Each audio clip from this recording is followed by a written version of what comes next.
morning. We got like a little rainy day in the morning. It's a little dark outside. But it makes the light feel a little better. Apartment a little darker. It's now sunny. So we're going to get started. Let's get started. Hope your day was good yesterday. Hope it was smooth. Hope it was peaceful and lovely. We got some things to talk about. We have some things to talk about.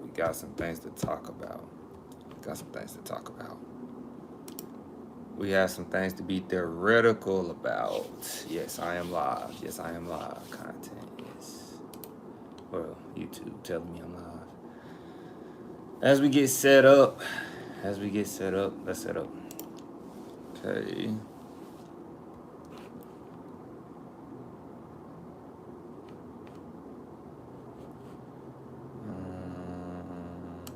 Cool.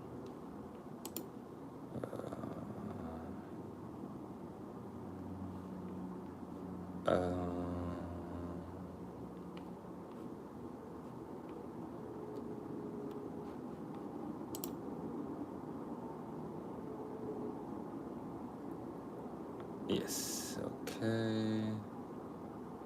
We are in there.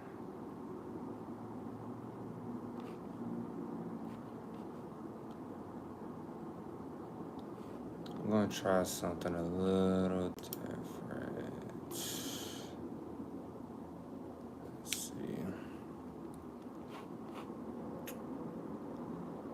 see. Can you all see me? I'm going to wipe this screen right quick. I feel like it's not clear. Just making sure it looks better. I always have to do that.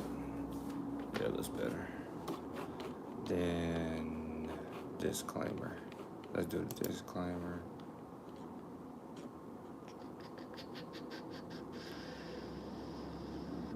Disclaimer.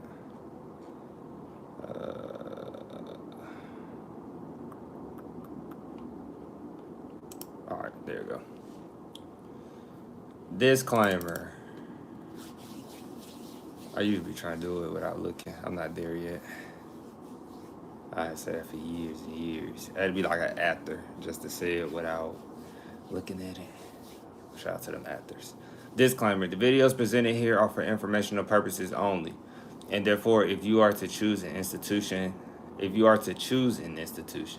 please do your own research and consult with a specialist at the institution you are interested in. I am not a financial aid specialist, academic advisor, or representing any institution. Speaking on behalf of Creator, Henry is only speaking from his experience. Okay? Let's rock out. So, guys, what I'm going to start doing, right, is continue doing what we're doing. So, I thought that'd be a good quote or slogan. So, the first topic is Linda McMahon unites with Howard University. I know a lot of people probably had some comments, questions, or concerns about this. So I'm gonna go through I know they posted on LinkedIn. I'm gonna go through the Department of Education version. Then I'm gonna go through LinkedIn version. And so just to see what comments are saying or people are saying about this. And then we'll just keep going from there. So first things first. Let's go here while that loads. Boom, boom. Organize the tabs.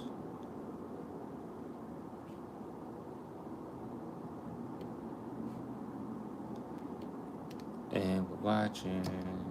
And we're waiting. And we're watching. Alright, that load up. Yes. Is it this one? It must be on its. She said something. They just posted something else, or she said something else. Is one of the two. All right, so it's, and then the Department of Education. So that's not it. That's the College Scorecard. So Secretary Mcmahon tours Howard University. Today, U.S. Secretary of Education Linda McMahon, she had met with Howard University. She met with Howard University President Ben Vincent III. He has his PhD. He's the president of the college, of course. Shout out to him.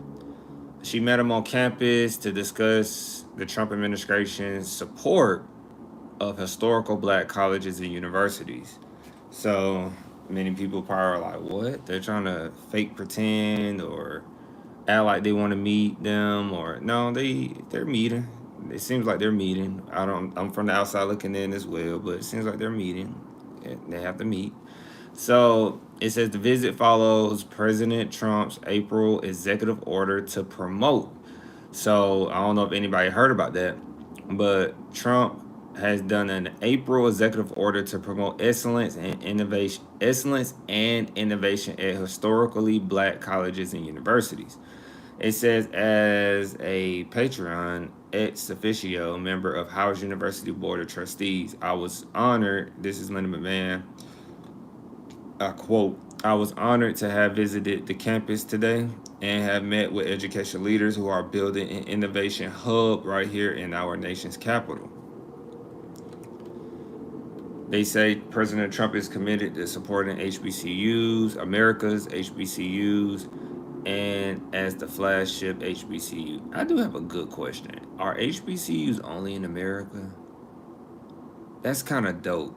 That's a good question, right? Like, other countries don't have a HBCU, like Canada or Germany. That's kind of dope to think about. You can only know what an HBCU is if you're in America. Thinking a little global right now, right? G global. We're thinking a little global right now. So, yeah. It says Howard is an example of how institutions serve as engines of opportunity for local employers and industries across the country. And then right here, from the president himself of Howard University, President Ben Vincent III, shout out to him again. Thank you to Secretary McMahon for visiting our campus and discussing the administration's focus on supporting Howard and the community of historical black colleges and universities.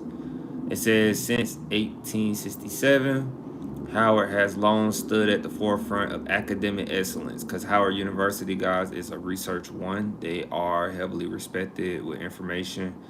If you go to Howard, essentially as an HBCU, that's like you going to Harvard, Columbia. Howard is that school. And so, and they say, and we look forward to working together to advance innovation, expand opportunity, and strengthen our role as a driver of progress for our students, our community, and the nation. So that's the Department of Education's post on their website. Seems like it's not important, but it's important because anytime, let's be first clear. I think anything you should take with this administration, if they meet and sit down with anybody, they're giving them the time and day to actually not hurt an institution or belittle any institution. Because as we see now, that with other colleges, other institutions, they are getting the bad end of the stick from this administration. So this administration is really trying, I feel like they're trying to actually put effort toward HBCUs. Some people say it's a cover-up. Some people say it doesn't mean nothing. It's just being political. At the end of the day, they could do the opposite. They could be scripted HBCUs of funds. Even though we are seeing a wide range of institutions, especially HBCUs, being hit the hardest by losing federal money, like research federal money, and it's hurting HBCUs, and then budget problems because they're not going to get as much money from the Fed, which is like Department of Education. So it's interesting to see how this is going to work out because they said they want to span HBCUs, not even just Harvard, HBCUs. And so if they want to expand HBCUs, I'm curious to see what they got cooking up because, like I said, if you're shrinking the Department of Education and plan on taking funds away from certain places, and then hopefully with some future thought to reallocate them back to schools, because as we said before, schools are feeling it the most. HBCUs especially, they rely heavily on federal money. So because remember they tried to say at first, I promise I recall us reading something that said, um I recall us reading that they were saying that HBCUs were being HBCUs counted as DEI. I remember that at first. And so this could be a learning moment for Linda, or her administration in that Secretary of Education administration. It could be a learning moment for her when she tours the school and understand the mission of a HBCU, and understand what's the purpose of it, because some people don't know. Some people are not aware of HBCUs. We have to remember that. I have classes with people who are majoring in my career field in graduate school who do not know about HBCUs. HBCUs are not like, oh, everybody knows it. It's not like that. We live in a time where people don't even know about 2-year colleges. So, let alone you're going to have some people who definitely don't know about an HBCU, especially if it does not impact their lives. If it's for a certain group of people and they're not in that certain group of people or they feel like it, because you can actually go to HBCU and you don't have to be African American. You can go to HBCU. You don't have to be African American. It's just the mission of the school is for African Americans, legitly. So I found that interesting that how a president and Linda sat down. I don't know if it does speculate a little bit though, right? It does speculate like, did the president how can I put it? A lot of people gonna question, is the president settling just to make sure the school and the students don't suffer? Because I always bring that up because I haven't seen Linda go to no other school that's a HBCU, at least yet. I haven't seen her go, or I haven't seen them post it. So going to Howard hopefully can set a trend. Hopefully there's more to come out of this. Hopefully there's more to come out of this. They didn't post that much yesterday. They posted a little bit, like she posted on It's herself. And so she met with the board of trustees, she said. And so hopefully they had some good discussions. Let's see what the comment section said, actually. I think that's a good reaction to see where everybody's perspective is. Oh, wow, they said some crazy stuff. Yeah, they said crazy stuff. Ooh. They talking about WWE. Yeah, nothing. And that's the thing about higher education. We don't have a community. We don't have a legitly strong community. We just don't. And so I think it's one more scene.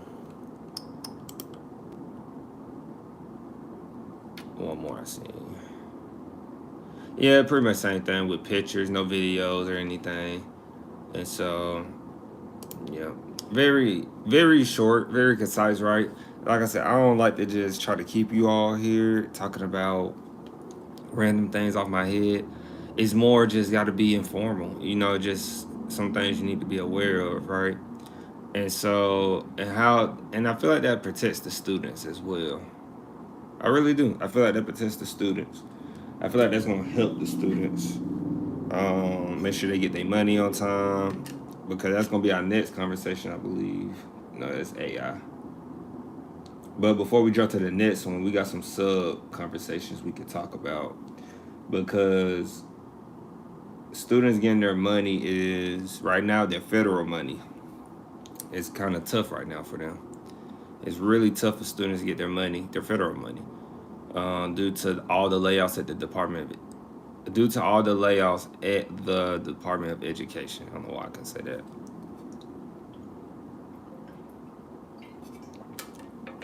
So there's been some information. So I didn't put them in the headline because many people don't know about it. I doubt people are looking it up. So I didn't put it in the headline, but it's about the American Council on Education. If you don't know about the American Council on Education, I would say get familiar with it. I didn't know about it throughout my collegiate career, and I'm going into my last semester of college ever.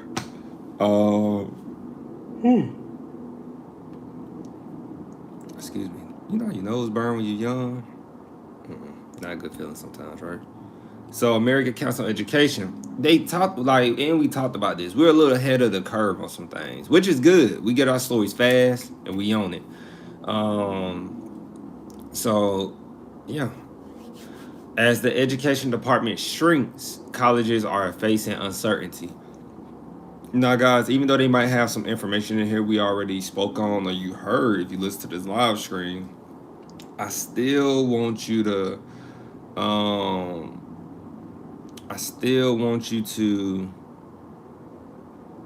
always view things, because some other places might have more information than us that we probably didn't get to catch when we spoke on this. So a lot of it I was able to skim through because I was aware of it. And the first thing is first, let me read this part. It says that colleges and universities are already experiencing the fallout from deep staffing cuts, right? We always talk about the staffing cuts. We're not surprised by the staffing cuts, right? We're not surprised by the staffing cuts because we knew staffing cuts were coming, because higher education, let's remember, higher education, especially universities, don't know how to spend their money, or they just don't spend the money right, or they don't budget it right, but they got all kinds of problems at these universities, right? And we got our traditional students out there who are just, how can we say, they're just going with the flow. They're not really trying to figure out or try to know, or they just really are not aware or in the loop.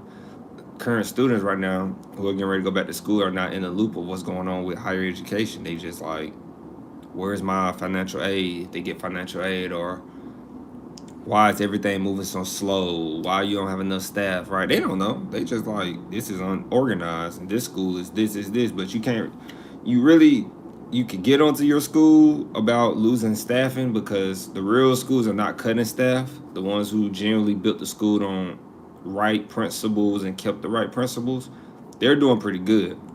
But every school, majority of the schools that you see who lost their way and started, had just like as a country, you have a president, right? Just like in colleges and higher education, you have presidents of colleges, and they have their mission, their plan, and you got to think like your school. If your school had 5 bad presidents in a row, now the school is probably feeling it, and the staff is feeling it because they weren't doing what they were supposed to do in them last 5 presidents or 3 presidents. So now it's up to the current president to help make that shift and make that difference. So let's keep going. So they said right here that staffing cuts at the Department of Education, like we talked about, but it says this includes when you cut the staff at the Department of Education, you're going to delay financial aid processing. You're going to limit compliance support, and you're going to slow down. They're having a slowdown in the civil rights enforcement, as we spoke on a little bit yesterday. And so remember that we talked about them resuming the layoffs at the Department of Education. They said the Department of Education has, I believe in DC, they never specify. I'm assuming they're talking about the one in DC. They said the Department of Education has around 2,000 employees right now, which is down from roughly 4,000. Honestly, I feel like they should have a lot more than that anyway, to get work done, or it should be a more than them, because that's not even a lot of employees. 4,000 to do all that work for all financial aid, across the United States, just for example, it's crazy. But you do have financial aid at the schools, but even they be short staffed at the schools. Colleges just don't know how to they just don't know how to allocate, and they just don't know how to allocate their money properly. I'm just convinced. So as we keep going, they said right here, I don't know why they said if. They said if cuts go through the way they are planned, higher education will largely be flying blind. Be flying blind. This is by the ACE president, Ted Mitchell, and told Inside Higher Ed. But guys, what I like to talk about with things like that, let's talk about that for a brief moment.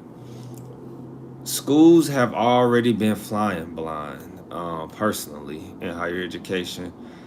Saying that if cuts go through, they're going to be flying blind. So you cut Department of Education, blah, blah, blah, not having enough people, they don't know what's going on, boom. But it's like universities, or more of all universities, we'll say 2-year colleges and universities, higher education has been flying blind. We have a problem in higher education where this is more back at universities, that they prioritize sports over academics, and it shows.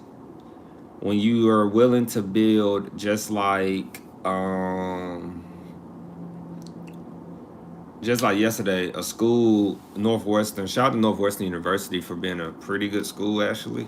But when you're prioritizing, like, they're probably not a good example because they're known for academics, but they're trying to up their sports at the same time too. So it's like when you have a school though that is trying to prioritize sports over academics, that's not a good look. Especially if your school, especially if the school sports program is not that good, and you're upgrading it. And it's just like investing in, like, you can't sing, but you're investing in music classes. You're practicing every day, like you're doing it like a job, but you can't sing. Now you can learn to sing, but you'll just never be better than somebody who could just sing. You know, so it's a problem, and they've been flying blind, and they didn't really care about everything flying blind until president to the the Department of Education started cutting things. That's when they started caring. They didn't care before. If this had never happened with, I am a strong believer, I think we all know this, but we are strong believers to know that if Linda McMahon, if the, what is it called? If her administration, Department of Education, if they had never came in, started taking money, slicing money, they would have never, these higher education colleges, they would have never said anything. They would have kept doing everything as normal. Everything is normal. They would not be worrying about budget constraints. They wouldn't be worrying about trying to fix the budget. They wouldn't. People would have their jobs, but it was, like I said, it was gonna happen eventually. That higher education is not producing real results, and that's what I like about one of the new requirements colleges have. And I like the requirement because, where is it? It's called, it's like a new accountability system at these colleges. So remember, guys, we always talk about it. It says creating a new accountability system that ties student loan eligibility to program level earnings after graduation. Once again, a new accountability system that ties student loan eligibility to program level earnings after graduation. So, as I like to say, easily, pretty much, you could be student loan eligible from the feds, the Department of Education, the federal level, which is financial aid. You could be eligible for financial aid, like, again, loans. More like, these are people with loans who don't qualify for Pell and stuff. But if they qualify for loans, then it depends on the eligibility with the program. So if your program is not providing returns, or not you, but if that program is not showing that students are earning funds or earning money after doing the program, then guess what? That student that's coming in to do that program will be denied what? Federal money from financial aid or loan money that's federal. And then it's like, well, I can just change my. No, you can't. You can change it. Let's do this. Let's tell you this. You can change your major and still try to take the classes and then use the money for that. But the federal money will only be granted. Usually, that's how it was, or I remember it being. The federal money will only be granted for. It has to be for those classes that you're majored in, right? It has to be for that. It can't be for. They're not giving you the money to go do a major that's not earning. That's what illegal. Just like if you took out a loan and you took out a car loan, but instead of you using the car loan for a car, you use the car loan for something else, and you can't do that. You have to use it for what it is. So, that like I'm not gonna say it's a loophole. I don't know because I won't be in this situation. I won't even be taking out loans, which is gonna be in the last segment. Go get it. That's our last segment about go get it. Because I see a lot of people out here facing barriers, and I feel like they just need to hear that right now. They need to just go get it. Like, don't rely. And I don't want to jump into it because I'm cranked up for that. I'm saving back the energy for the last stretch. Because yeah. So use artificial intelligence in moderation. And so I'm not there yet. Am I there yet? I'm not there yet. I'm still talking about this. I'm still talking about this. Okay, let's keep going. I don't know. I thought I was done with it, but I forgot. There's more. There's always more, right? So what else did I see in here? Should I highlight this stuff? Oh, Henry. So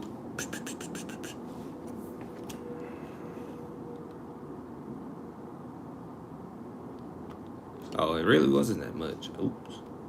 Okay. It really wasn't. I thought it was more. And then use artificial intelligence. Let's do another sub talk real quick, and then I'll come back. So, job cuts at Temple. The University of Temple, they will lay off 50 employees. 50 employees, not that many compared to what we've been seeing. Not that many. They will eliminate another 140 positions. Never mind. They will eliminate another, because Temple University was in here last time, and they said they're gonna eliminate another 140 positions through attrition. What's this? I've never seen this word, guys. I think it's attrition and retirements. I have never seen this before. Attrition. I'm gonna look that word up.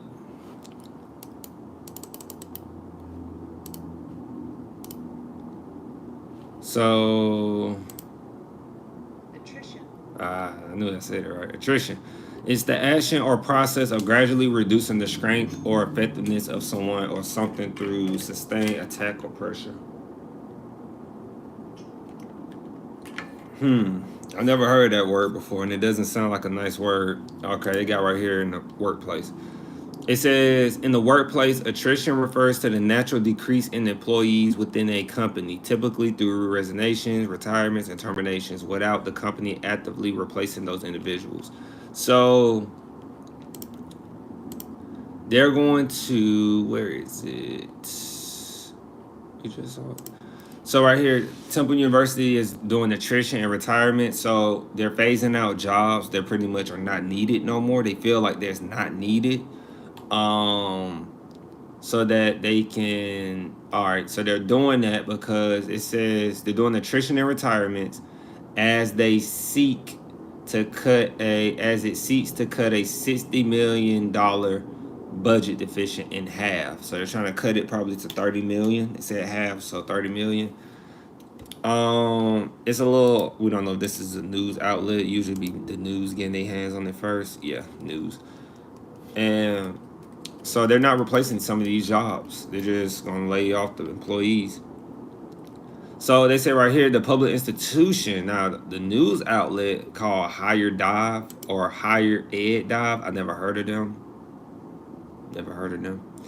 But Higher Ed Dive said that the public institution is cutting 190 positions, 190 positions in effort to slash more than 30 million from its deficient. So yeah, 30 million. They're trying to slash 30 million.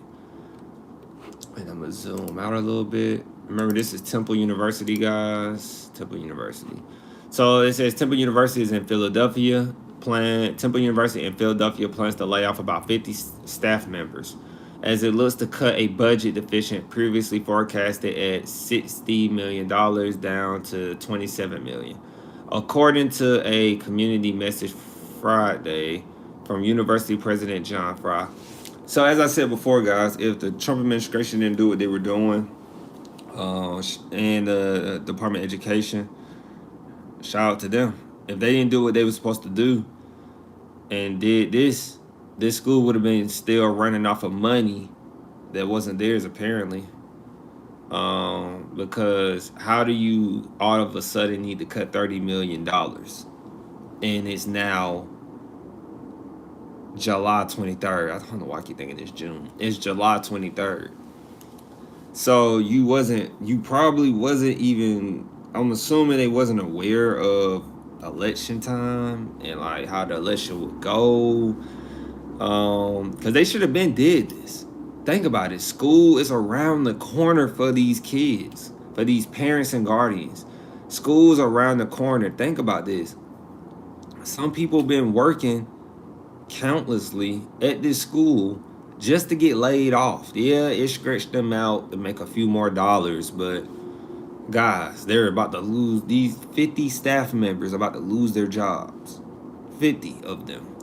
So it says the layoffs amounting to nearly 1% of Temple's workforce are part of a larger reduction of 190 positions across the university. They said the majority of which were eliminated via attrition, retirement, or cutting vacant roles. They said none of the layoffs impact faculty members, a spokesperson said Monday. But they said Temple is also closely monitoring the potential impacts of changes to the federal student loan and Pell Grant program set to start in the 2026-2027 academic year following the implementation of Republicans' massive new spending bill, Fry said. So they gave us a dive insight in where I don't want to read this and sound like a robot to you all. So we're going to hit some meat and potatoes of it. And then if you want to go look up Temple University, if it matters to you, then you go look it up. So President Fry pointed to a long-term dip in enrollment, specifically a decline of 10,000 students since 2017. So they've been losing students countlessly since 2017, the year I graduated high school. And it said much of the loss is coming during the pandemic. True. I give them some grace on that. A lot of people did not go back to, at least probably back to that school during the pandemic. Because a lot of people, guys, at a university, when kids go to universities, they're coming from different states usually. Why? I don't know. How do I know? When students want to go to schools, if that school is really popular, they're coming from different states and different countries. If the school is kind of like, they'll be in state, but they lost 10,000 students since 2017 is crazy. So that's like, so they probably lost about close to 1,000-ish students every year. And then they said as of fall 2023, Temple had just over 30,000 students.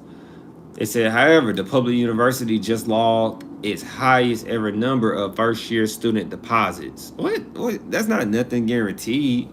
They first year student deposit, 6,313, indicating a second year of growth. That's good. A second year of growth in Temple's first year class on top of projected overall enrollment. So they've been they increased for the second year. That's what they're saying. It doesn't really guarantee anything, but it sounds like something, I guess. But it says an increase of roughly 200 students. So why does this matter to you? First and foremost, before I keep going, this matters to you because if a school is not having students, don't matter if they got sports team. If a school does not have like students who are focusing on academics, students are everything. If they don't have enough students, the school is gonna what? Close down eventually. First it'll probably be the low enrollment, then it would be once it's the low enrollment, guess what else is going to be? It's going to be the money's not coming in, because right here it just said, right here literally it says, but for Temple, the historic enrollment decline has meant a drop of $200 million in tuition revenue, which means, like I said, guys, students bring in alone billions of dollars for schools. Billions, depending on the price that the school is charging. And then if you're actually helping and treating your students right, which is like, making sure you're serving them well, they're going to make sure that more people come to your school. For one, they're going to make sure you get more people coming to your school. But if these kids going to this school and not getting a return on investment, what you think they're going to say? I wouldn't go there. I would go here instead because I didn't really get a good paying job and this is not really working out for me. And so that's going to hurt what? The school's revenue coming in, which is what? Another word for enrollment is just another word for revenue, essentially. So they need students to come in every year. How do they do that? It's hard to do that when what? Prices are high. I'm pretty sure this school has crazy prices and they can't justify it. So I think we did a review on Temple, if I'm not mistaken. So as we keep going, they're just talking about significant challenges. So right here in his message, President Fry describes significant financial challenges facing Temple, stemming from both its structural deficient as well as uncertainty at the federal level. So structural, if I look at pretty much a fancy word for structure, there's structural deficiency pretty much. Where's the Google? Right here. We're gonna ask what that means. A structural deficient. So by definition, I'm gonna tell you what that means. A structural deficient refers to a persistent imbalance in a budget where government spending consistently exceeds revenue, even when the economy is operating at full capacity. Unlike cyclical deficiencies, which are temporary and unrelated to economic downturns, structural deficiencies are considered chronic and require long-term policy changes to address. I kid you not.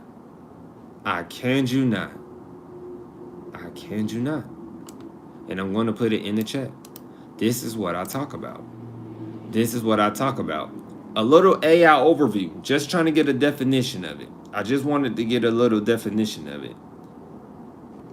It says right here. And then if we go to Cambridge Dictionary, right here, it says the meaning of a structural deficit is that the amount by which a government spending is more than it receives in taxes in a particular period, whether the economy is performing well or not. So obviously we get into economics, we're getting into some financial things, right? Well, we should bring some economic people on who we can trust. We don't need to bring in no frauds, right, who are trying to protect schools. We need to bring in people who are really going to break it down.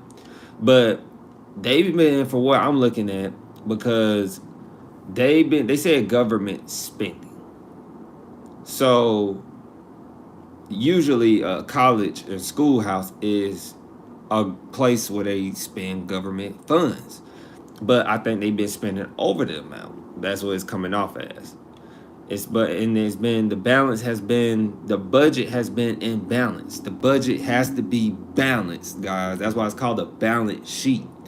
Took like 4 or 5 accounting classes. Did I become the best accountant? No, but I can tell you one thing. When I look at that balance sheet, it better look right, and it better look like it's growing and showing a nice horizon. And so they use these fancy words to pretty much say we've been messing up. But yeah, come on now. All right, and right here, shout out to Google AI. They giving me another example, another making it a little simple. They said it's not due to economic cycles. It said it's not caused by temporary factors like a recession. It's not caused by temporary factors like a recession. We're talking about, remember, this is important. We're talking about the structural deficiency right now. Because the school could be telling us what? They could be telling us a lot right now. They could be just, hey, we messed up, but we can't say that. And so they say a fundamental imbalance, it reflects a deeper issue in how the government raises revenue, parentheses, taxes, and how it spends money. So they keep saying government, government, government, but it's like, wait a minute, you're the college. You are a government agency, technically, yes. A college is a government agency. So we have to do a little more digging. And I think that's why we're on the live screen, to do a little more digging, right?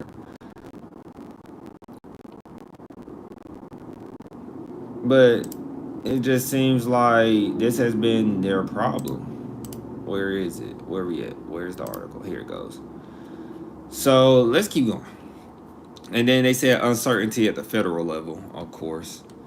And then right here, they're talking about the Pell Grant eligibility, caps on student and parent borrowing.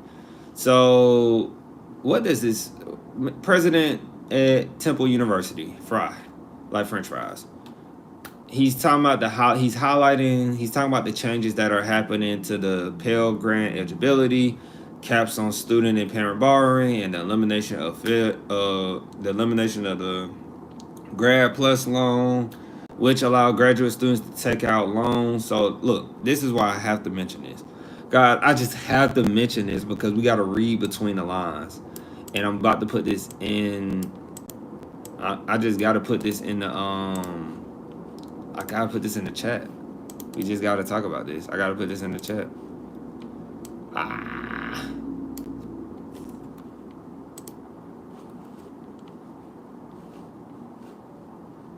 Put that in the chat.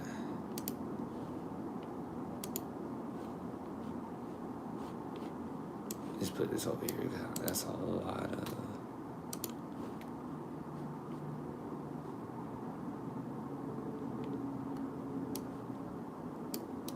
I don't know why I highlight that color. It's like real clear.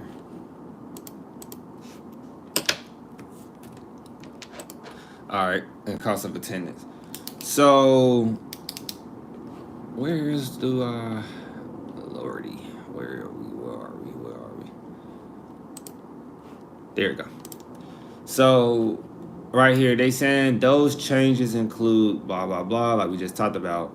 But right here, I'm going to read that end part first. It says, which allow graduate students to take out loans up to their cost of attendance. So, the president of Temple University at Fry pretty much said that the changes on Pell Grant eligibility, the changes on student and parent borrowing, the changes on an elimination of grad plus loans, right? He is saying that because of these changes, because they got caps on them, because students can't take out grad plus loans no more, students can't take out loans to cost of their attendance, which means that is code talking for, look, our prices are too high, our students can't afford it, so our students are probably going to drop out, or they're going to change schools. They're not going to say that. My students are probably going to change schools and go to schools that are what? More affordable.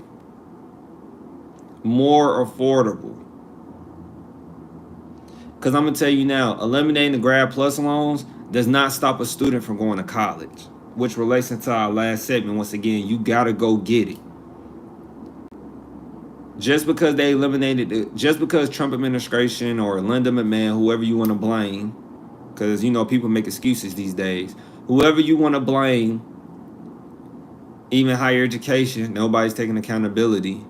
They're all just pointing fingers in higher education instead of saying we messed up on the budget, we should have planned better.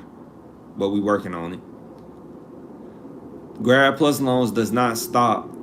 It's in the name. Plus loans. Oh, your loans wasn't enough? Come get some more. Grad plus loans. Oh, they can't take out more loans, so you know that's gonna hurt students going to college, and we ain't gonna be able to enroll more students. Oh no, you just ain't gonna be able to enroll more students. But they can go somewhere else and go somewhere affordable. Like me, it came down to it. If I ain't have my tuition assistance for graduate school, I could have paid it. Now, would I prefer to keep about that $2,500? I would prefer to keep it. Yeah, that's how much I pay for a semester. $2,500. Cheap, right? You got people out here paying $10,000 for graduate school or more. Pay attention. And then they said new limits on Pell Grant eligibility. I guess, you know, like, I can't say it don't help because I used it when I was in undergrad. You know, I used it to my best advantage. I made sure to go to schools that were affordable for me. Started at a 2-year, then bridged to a 4-year, so I could keep my Pell Grant. Because like I said, you can over-exhaust your Pell Grant before you can even advance your education and get done. You can over-exhaust it after 1 year. Definitely after the 2nd year. Then they said right here, caps on student and parent borrowing. Of course it should be a cap. Why has it not been a cap on student and parent borrowing? Why has it not been a cap? Why do you not want a cap on that?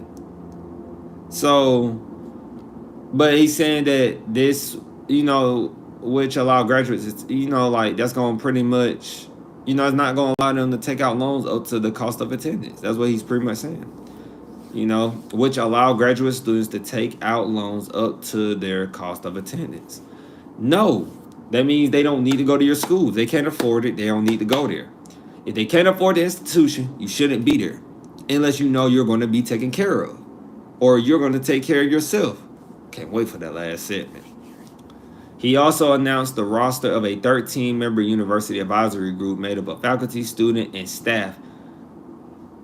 And as he put it, help us navigate this complex and evolving environment. They don't know what to do. Higher education do not, y'all see my glasses, man? I look a little older, I know I'm doing it. Higher education do not know what to do. Now you putting staff together. Now you putting students together. Now you putting faculty, students, and staff together. Because you don't know what to do. Like and subscribe, man. Like and subscribe. You don't know what to do. You don't know what to do. When you don't know what to do, it's hard. But like I said, these schools wasn't going to change what they were doing until the last minute. Until now, students are going to feel it. Parents going to feel it. Everybody's going to feel the pressure.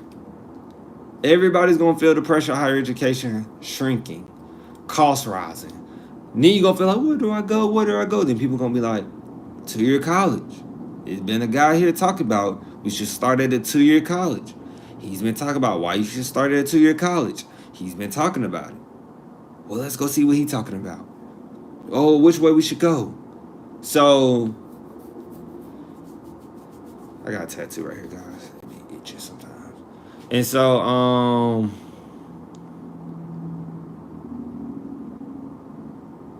yeah.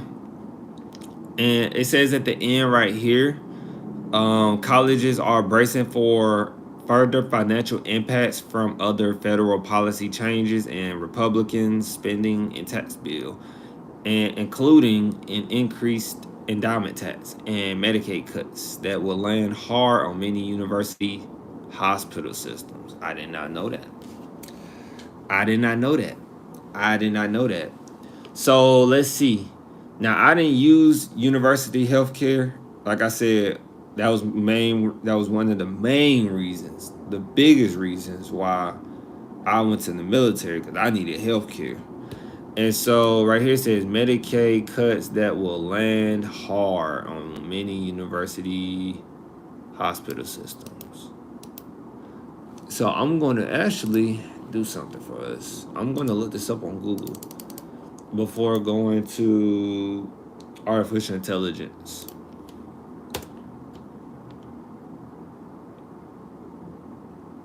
Interesting. Interesting. All right. So we have an article. It's seeing multiple informations about multiple informations. Informations? Yeah. Multiple sources of the use of artificial intelligence, you know.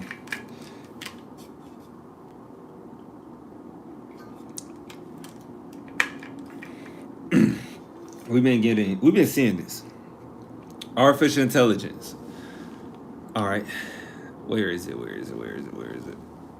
So I got like 2 articles up. I'm mad at myself because you have it and you don't have it. And you say where it go. You be like, am I really just gonna talk about this one thing in our education? I've seen multiple AIs, but the NIH. Probably won't spend too long on this. I don't want to hold you hostage on things you probably don't care about, but I feel like you should know this. It's more just about artificial intelligence and use it, but don't use it too much. Use it in moderation. So right here, the National Institute of Health, because this is a scholarly channel. This is where people should know about the National Institutes of Health. I didn't know about National Institutes of Health. I'm learning as I live stream with you all. And it said right here, the National Institutes of Health said they said they won't accept more. They will. Why they say it like that? They didn't say it right. They said the National Institute of Health will accept no more than 6 applications per year from lead researchers. Remember what I talk about research. Research is so important. Like I said, research can help save your life. Research can change your economic life. Research can, what else? Save your life, change your economic life, shift your mindset. Research is important. But they said that this comes because according to the agency, the NIH, they said they've been having like a glut of submissions. A glut of submissions. So I think that's how you say that. Glut. Let's see. Is that how you say that? Glut?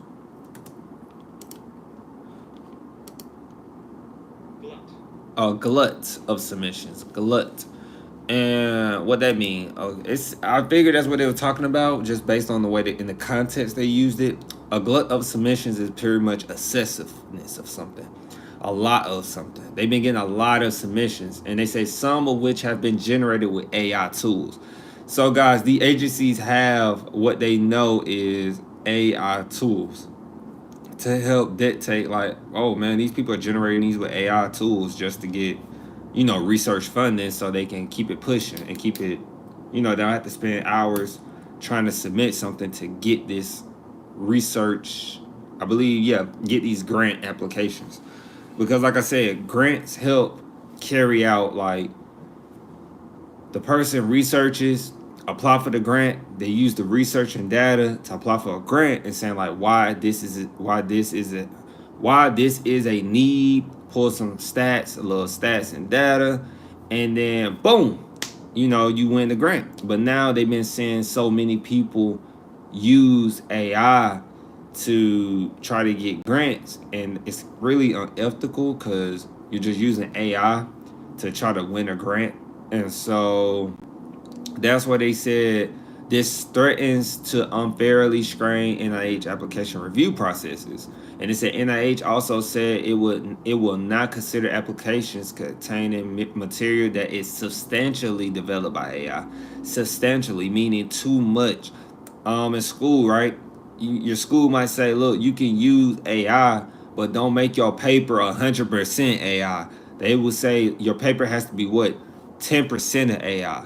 And that's what people get it confused thinking like, oh, I can use my whole paper can be used as AI, and it's one of those moments right now that you want to take advantage of AI, to your best advantage. But when they crack down, we don't have enough cybersecurity, I would say, like tools.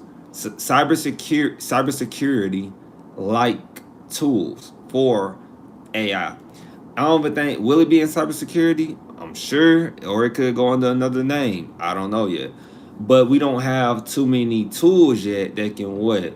Police AI. Make sure AI is not being used for ethical reasons. AI being used for cheating or writing my paper or helping me make money in this. We don't have that yet. So it's a very like, do not take it for granted because AI is not going away. And I wanted to talk about that because you might be around more people, depending on your situation. You might be around a lot of people right now who's telling you not to use AI. Your college might be a big anti-AI college right now.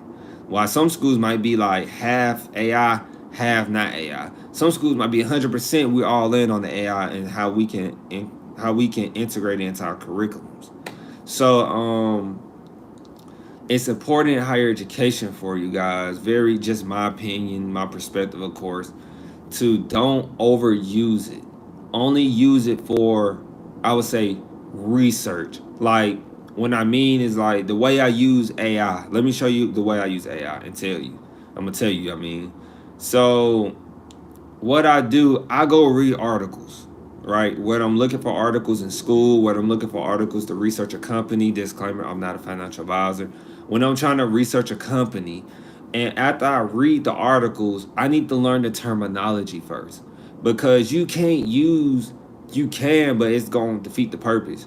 You can use AI to be like, oh, what this article say, but you still need to understand the terminology of the article, if that makes sense. You need to understand the back end of the article before you can use the front end of AI. Because it's going to be terminology in the article that you haven't learned yet, but you're typing it in on AI and you're not even asking AI the right questions about it.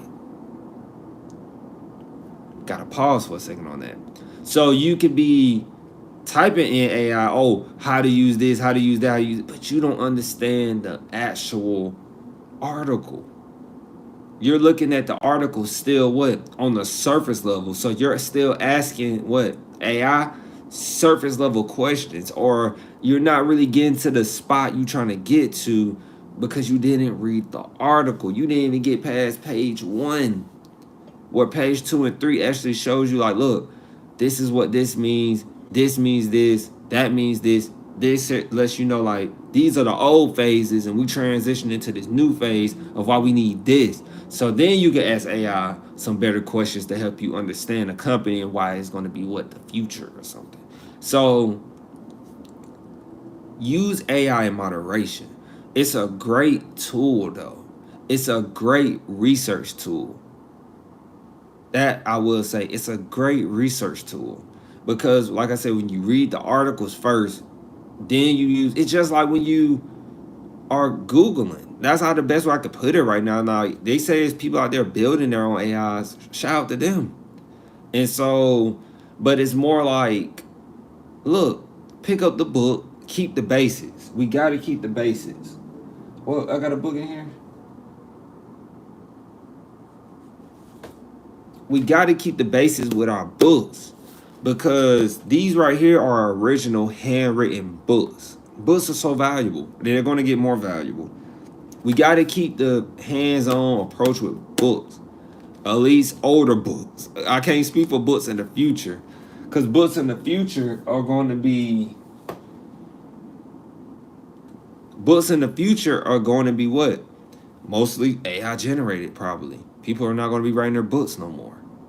So then you're going to have a lack of trust with books. So you got to get all your books up while you can for back in the day. That the ones that are not AI generated. But I just wanted to talk about the AI and using it in moderation because NIH, the National Institute of Health, is so important that you don't want to overextend your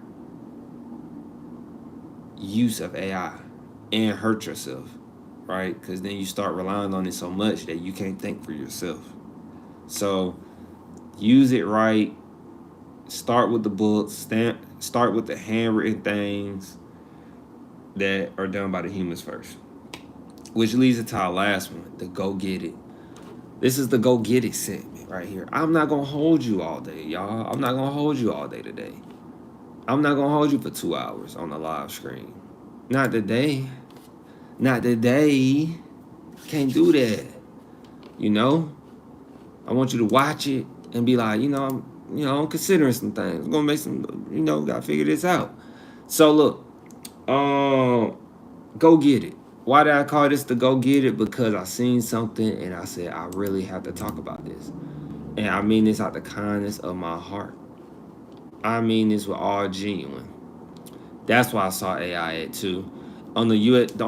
Department of Education, real quick. They said, I want to mention this real quick before I keep going on the go get it segment.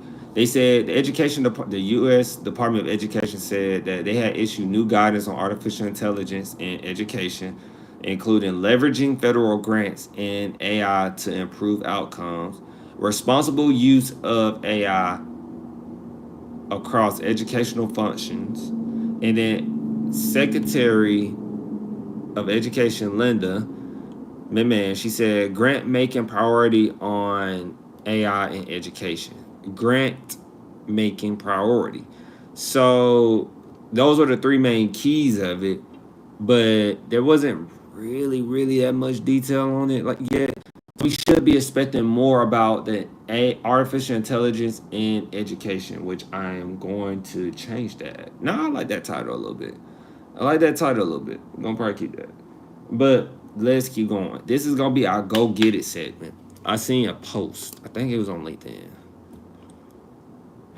Let me see.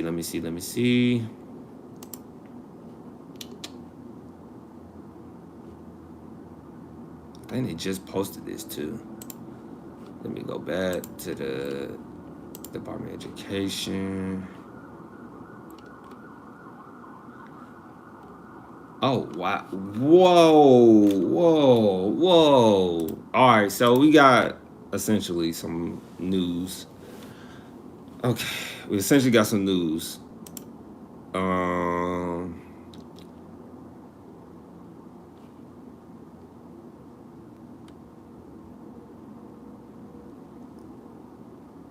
We got some news, I believe. Can we talk about this? All right, I'll come back to that. But this is our go get it segment, and I'm finding why I picked this.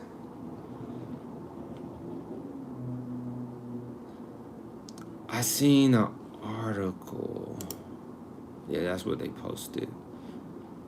I don't think it was a post. It was more of guys, where is it? It was more of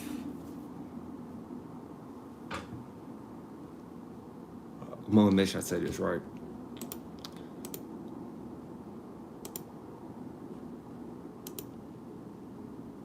Let me see. Because it's about students right now who are having trouble getting their financial aid, and it's a very sticky situation, right? About students who have parents that are immigrants, essentially, but they can't do their financial aid because they're scared that their parents will be taken away if they do their financial aid. Because remember, financial aid is what? Federal. And I wanted to speak on the go get it because I feel like the people right now who are going through that, they need the money, right, to probably go to school. But this is another reason why they should start at a 2-year. Strongly and no doubtly they should start at a 2-year. And once I find it, it was up here. I thought I saved it. I gotta stop doing that to myself, guys. Let me see. Let me see if it's on here. For all we know, it could be on here.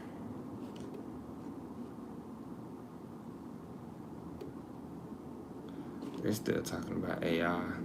I hate that I did this. Because now I have to go find it.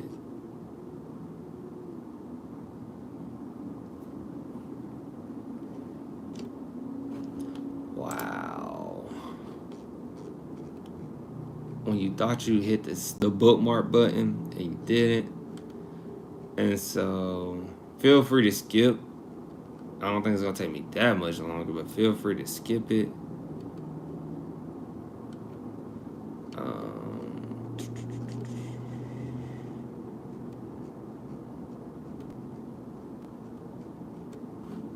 It wasn't on X, was it? No, I don't think it was X. It was definitely LinkedIn, I believe. All right. So, but I definitely remember the post. It was about a young lady. She has to be in high school, young lady, getting ready to go to college. But it was saying, it was using her for example that many college students, I gotta follow that. That's a good page. Many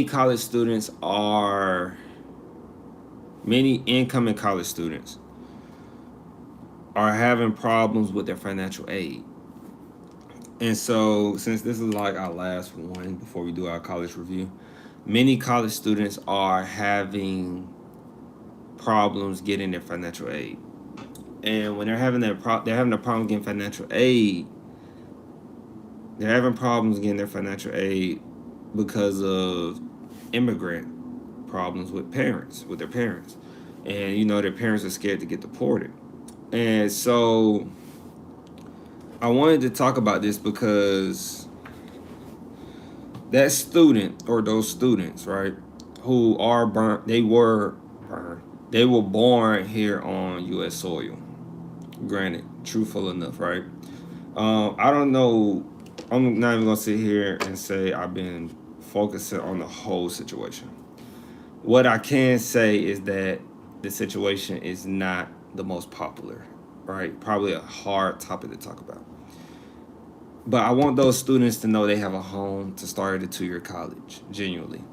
Because a 2-year college, guys, like them trying to go to school and the financial aid money they're trying to get is nothing but probably, depending on their situation, they could possibly get that Pell and need that Pell. True enough. But I want them to know that their path is going to have to be different, unfortunately. Unless they're willing to sit out the next 3 years and wait until the administration leaves, they're going to have to take a different path to college if they want to go to college right now. Why do I say that? This is the go get it mentality. You're not going to be able to use federal money. You're going to have to use your own money to go to college.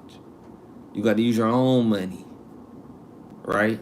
Now, there's some other problems, right? If the student, they don't really ask that, as far as I remember from college experience, they don't really ask much about your parents if you're going to school on your own. If you don't need you have to report a lot of information when you're trying to get free money. When you're trying to get money from the federal level, which is financial aid, scholarships, right? We know things of that nature. You're going to have to explain why you want this money, your family background, because they need to know if your family's rich or not. But you have to, if you know you can't, if you don't want to put your family at risk, because your family will do everything for you. I want kids to know that your parents are going to do everything for you to try to get that money for school. They will put their lives at risk if it means them potentially having to leave. They would do it for you to advance yourself and get an education. But I just know me as a person. And if I was in that situation, I wouldn't put my parents in that situation. Like, I did not want to put my mom and dad. I have a very old video that I might repost for you all. I have a very old video of, probably not old, it's not even that old, it's like 2 years, 1 year old. But I have an old video of asking my mom and my dad how much they spent on me or how much money they took out for me to go to college. I said, how much money you spent on college, Mom? She said, nothing. She was like, what? And then I was like, how much you spent for me to go to college? She said, nothing. I said, oh. And then I asked my dad. He was looking crazy too. He like, I said, Dad, how much you spend for me to go to college? He said, nothing. So my parents didn't have to spend no money on me to go to college, which is a blessing because a lot of parents will do anything for you.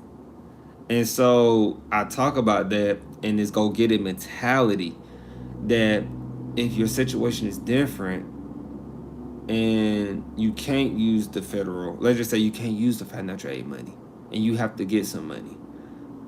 My suggestion is that you go start at a 2-year college right now. And 2-year college in state, by the way. A 2-year college in state.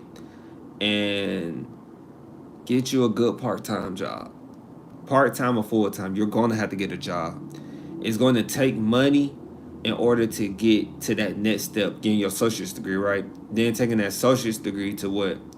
Get you a better job. You know, then once you get your associate's degree, you can get a full-time or you can get a part-time job related to your associate's degree.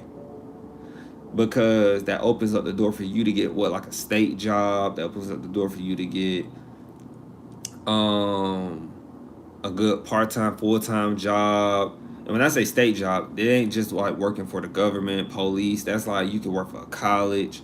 You can work at the state house, courthouse. You can work at things of that nature. And that's a good way for you to start, right? And then you're like still advancing your education. And then once you get your associate's degree and you end up getting a full-time job or a part-time job, hopefully full-time, so you can make more capital. Yeah, you'll be working 8 hours a day, but you'll be having such a big head start. Like, guys, I'm in a fortunate position from doing this myself to where like I can leave a job if I need to. And as long as I do right and leave on time and hey, I did this job the best I could, but I gotta go and find another one. This one ain't fitting for me. It's the best feeling in the world. Because having experience in a toxic work environment, forced to stay at a job because you have to pay your loans or you have to like pay something back because you owe it, is a terrible feeling. Like, I didn't owe a extravagant amount of money, but just being in a toxic work environment, I was like, oh, I gotta go. I gotta go. And I can go.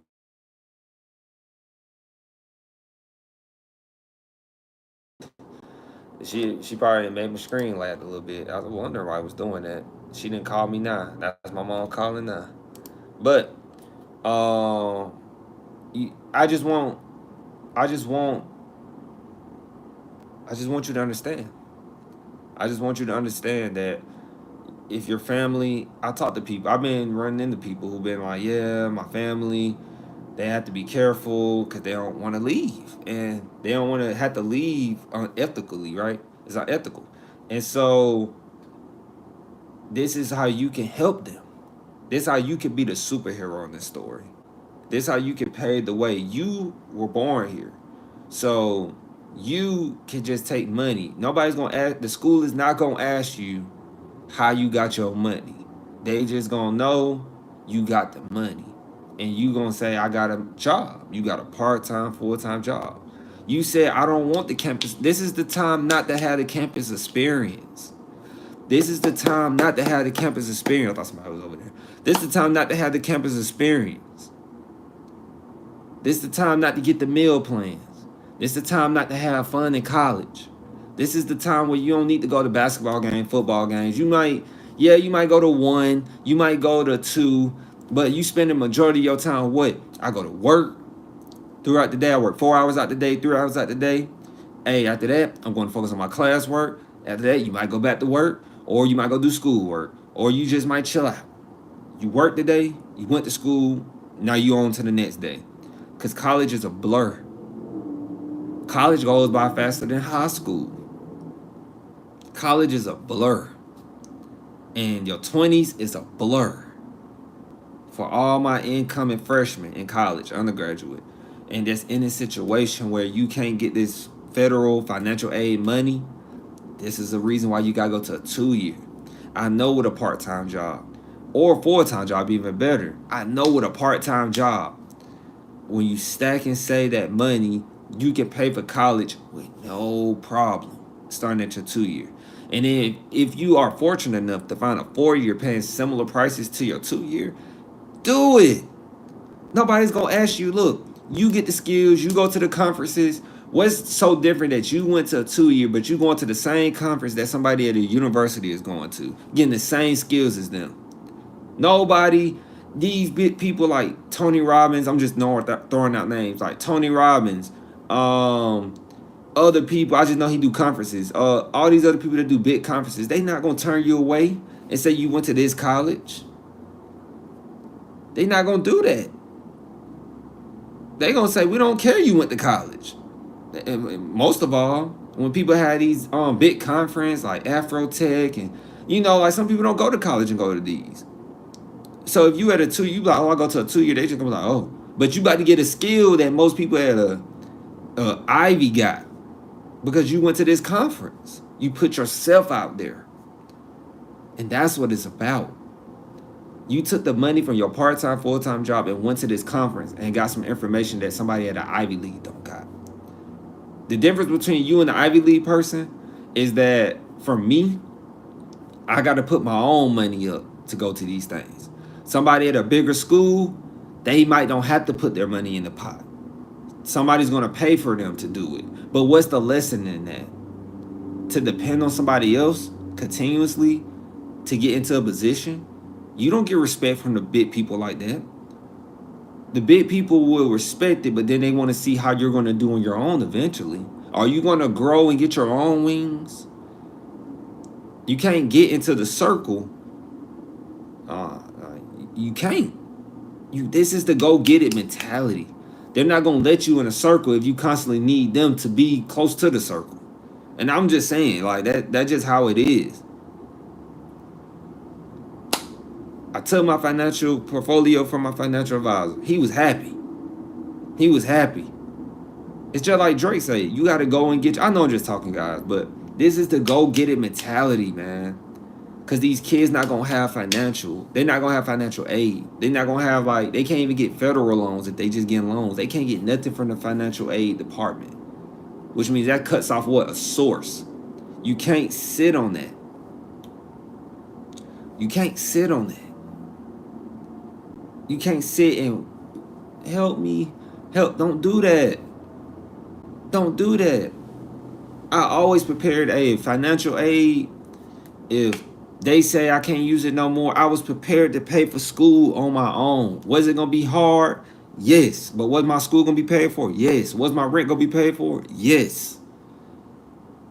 I just got to be a little better. That's all. And it should be like that. Everybody not going to have that mentality.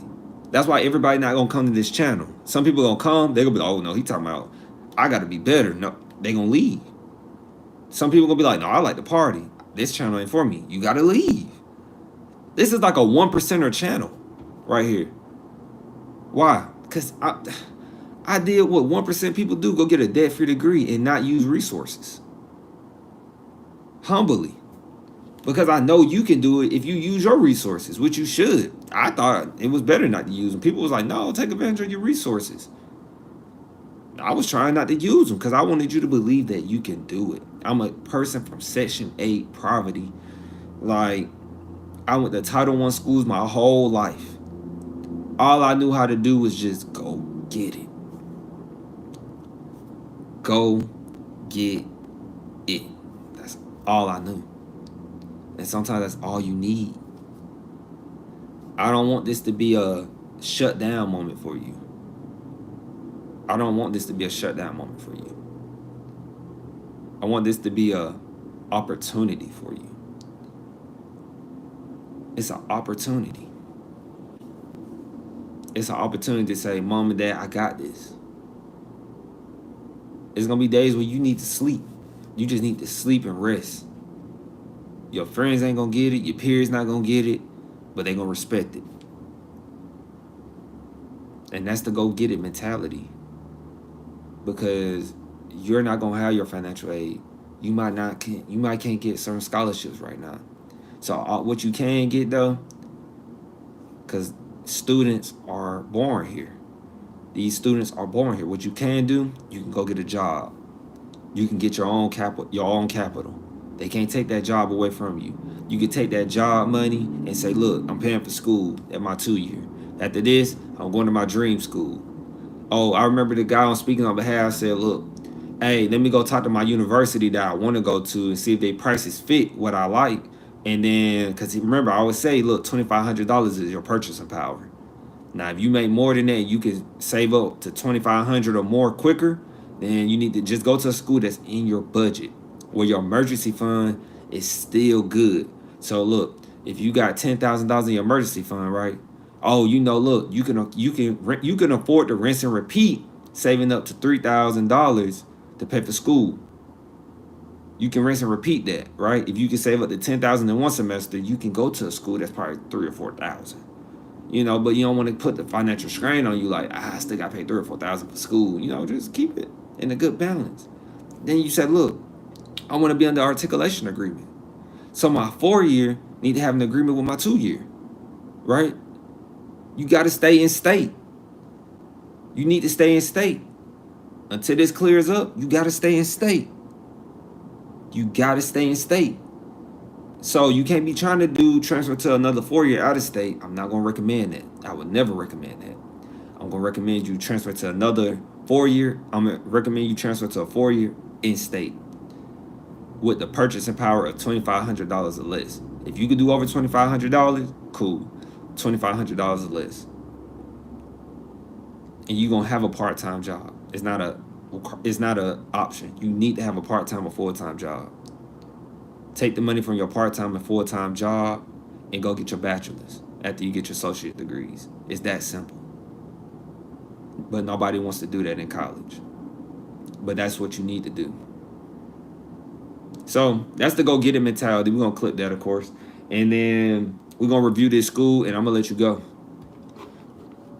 I think we still almost hit 2 hours, and we was not trying to do 2 hours. Let's see if I can get out of here before 2 hours. Now I'm going to race. I'm a race.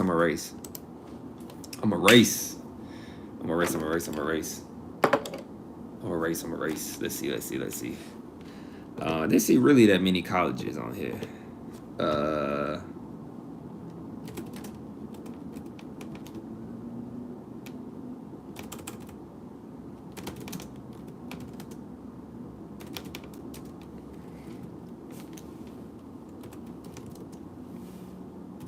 Oh, y'all see my school right there? They get free advertisement at my university. I got a lot of, and that's another thing about working at a school. You get a lot of free merch. I got a lot of all this free merch I got. I didn't pay for this stuff. I'm gonna be honest. Like, the benefits of working for the school all day. Let's see.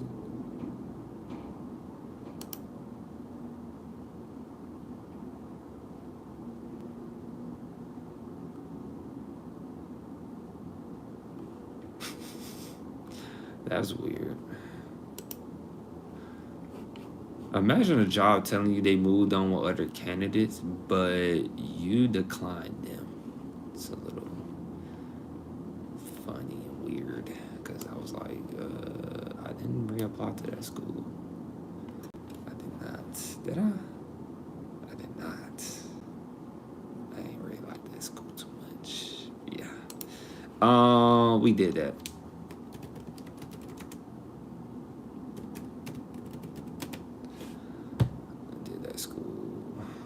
School was trash, by the way. I'm not even gonna say their name again because that's how trash they were. I like that go get it segment. Hey, I feel like we ate on that though. I feel like we ate on that go get it segment. This is school I could do. I had one of my peers went to this school. Shout out to them. So we're gonna do Savannah State University. They're known for being Georgia's oldest public HBCU, strong programs in marine science, journalism, and a rich campus culture rooted in historical legacy. Let's do it. We can do Savannah State.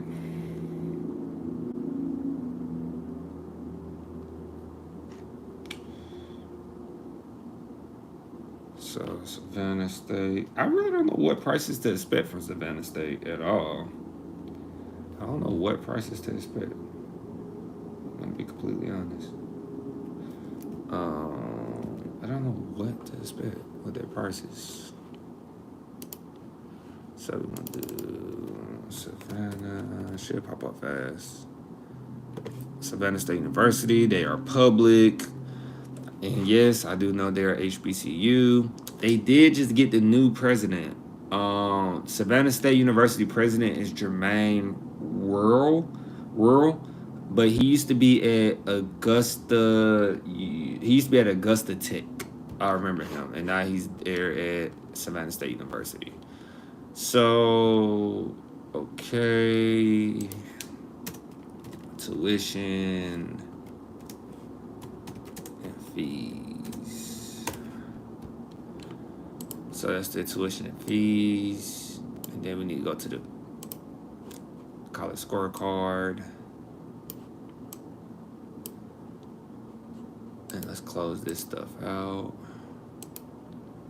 because I'm trying to make the computer slow down a little bit. So we'll do Savannah.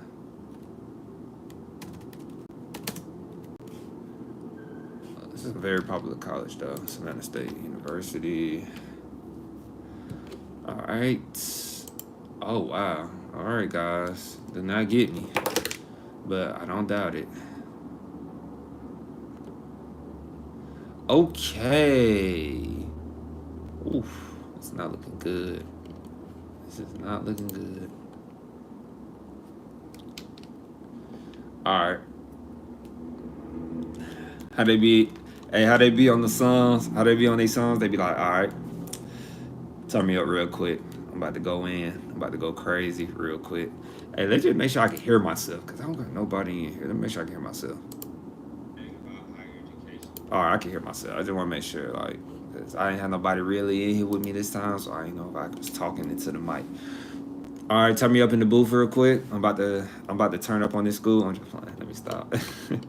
All right, we're gonna do Savannah State University. Savannah State University has a graduation rate of 29%. That is below the midpoint of four-year schools, which is 58%. That is not very good at all. That's an F. Really bad F. The average annual cost to go to Savannah State University is going to cost you about $8,700. For in-state students who are going to Savannah State University, you're looking at about moving my phone. What is this? They said the cost we're going to look at. Don't confuse the people. All right, don't confuse the people. So, okay, they're factoring in everything else. That's the problem. But if you, does this include housing? This does not. Yes, this do. All right, they didn't put the total price on there. But for undergraduate students, you're looking at an average price. Remember, I only focus on undergraduate students for undergraduate tuition. Undergraduate tuition, they're saying you're looking at about $2,610. That's very good. That's very good in tuition, by the way. $2,610 is very good. On top of mandatory fees, so I'm gonna only do the tuition right now. $2,610 plus, this is on the school website, of course. Plus $787. You're looking at about $3,000. You're looking at $33.97. Not bad. Not bad to be at a HBCU. It's not bad. It's not bad. But they do say if you add housing and food, which I tell you not to do, you're looking at an additional $7,000. So, but they said this is per semester. So yeah, you're looking at times 2 in tuition. You're looking at $6,700 ish you're looking at $6,800 for the school year in tuition and mandatory fees. Now, if you add on the $14,000 for the year, that's gonna be $14,000 for the year, plus $14,000, that's 20 G's. If you add on housing and meal plans, you're looking at additional 20 G's for the year. Guys, do not stay on campus at this school. So let's keep going. Let's keep going. So the sticker price was a little accurate. Looking at it was close just with tuition wise and fees wise, it was pretty accurate. Now this is not good. They're saying like after you go to Savannah State University, you're looking at an average salary of $38,000, which is not good. That's not good at all. Like for example, if a student spends 20 grand a year to go to school, they already about to be, whew, if you're spending about 20 grand, as we know, that's probably 80,000. If you graduate in 4 years, you're looking at 80 grand in student loans. If you stay on campus the whole time while you're in Savannah, you're looking at 80 grand in student loans, but you're only going to potentially make 38 grand after leaving Savannah State University. Out of your 10 years again, financial aid. Remember, this is a HBCU. I'm playing in your field right now, people who do a lot of research on African Americans and HBCUs and stuff like that, right? So I'm playing in your field. You know, majority, I haven't even looked at the stat yet on the U.S. Department of Education College Scorecard. Now, you know a lot of students are going to need, federal financial aid. They say African Americans are most likely to get financial aid. That's what they say. That's the stat usually. That's always the stat about African Americans. We're most likely to get this and that because they essentially think, yeah. So 80 grand and you're only in your 10 years being removed from the college, you're expected to make only 38 grand in them 10 years or below that. That's crazy, right? It's not me, U.S. Department of Education College Scorecard, if that's not correct. So let's go to, we talked about the cost. Yep, we talked about the cost. And then, but we fact checked it on their school website. And then the graduation rate. So right here it says 70, I'm around it. 70% of students return after their first year at Savannah State University. That's a C. Right now they give me a lot of C's and F's. I can't get over that graduation rate being so low though. My goodness. And the financial aid right here, this is pretty high. And so, just like I said, so they say African American students are more likely, from stats, I go to Georgia State University, a lot of research is tailored to that, are that 67% of students receive federal loans to go to this school. And guess what? Remember we said 20,000 a year? They said your average debt after graduating from this school is going to be about $28,000. That's what your average debt is looking like after going to Savannah State. Your average debt is going to be $28,000 or more, or close to it. And so, something to keep in mind. But you're only going to have, imagine having a $28,000 debt and only going to be making and you're only going to be making right under what, 38,000 or maybe over 38,000 in those 10 years. You could be making over that. Not saying everybody makes 38,000 when leaving not saying everybody makes 38,000 when leaving this institution, but the likelihood is very high. So right here, oof. All right, they said, oof. So Savannah State, if you go to Savannah State University, you have a 45% chance of earning more than a high school graduate. That is terrible. You have a 45% chance of earning more than a high school graduate if you attend Savannah State University. I'm not biased by a long shot. That's terrible. That's awful. I don't even know what you're doing every day. You're not helping them. Savannah State University has an open admission policy. I did not know that. So it means that you are guaranteed to get into the school usually if you apply there. And Savannah State University does not offer the SAT or ACT. They recommend it, but you don't have to take it. But right here on the U.S. Department of Education Scorecard, on the U.S. Department of Education and College Scorecard, they said the SAT policy for Savannah State University is unknown. I think HBCUs, honestly, guys, they should have did that approach first before anybody. That's why I didn't get into HBCU because they wanted me to retake my SAT scores, SAT testing, and they missed out on a student like me because I wasn't about to retake no SAT. I wasn't about to retake no SAT or ACT. So that's what ultimately led me to a 2 year, listening to my mom. But I was not finna go to no 2 year. I mean, I wasn't finna go to a school who's about to make me retake a SAT, ACT, and it wasn't finna be free in that situation. It wasn't like the first one was free, but it wasn't gonna be free no more. And I wasn't finna keep test taking, especially if you can go to another school than Bridgetown University. So everybody was behind the gun on that. I don't know how that went, but for everything to not require an SAT or ACT now, it's funny because you know how many schools missed out on students who didn't go to college because of an SAT or ACT. So this school right here, Savannah State University, personally, I would give them a D.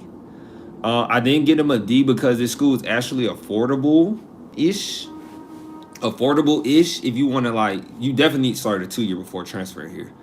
It's very affordable if you start at a 2 year and then bridge here. But if you start here and try to live on campus and all that, yeah, it's not looking good for you. And it's a D because it's over my tuition rate, by the way. Cause remember, I like the purchasing power to be 2,500. I like the tuition to be 2,500 or less, maybe a little over if you can afford it.